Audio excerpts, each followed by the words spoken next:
po kami dito sa bridge ng railing at lagayan ng pangalan ng barko.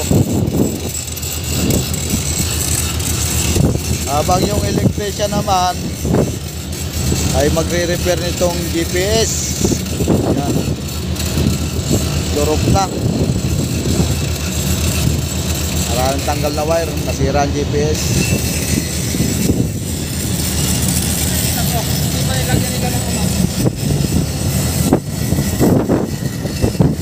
Ito nga pala po yung aming John Lloyd dito sa barko. Kaya mabuhay sa lahat. Yan.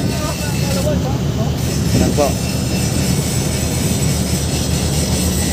Ito pa yung mga pambato namin. Ito yung kapitan namin. Ito po yung aming kapitan.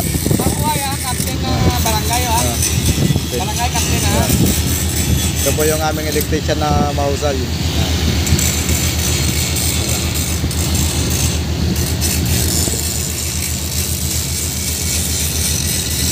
Gumagana lahat, kaso bumitaw yung wire. Parang yan. Masipag kong assistant, may pagmalaki.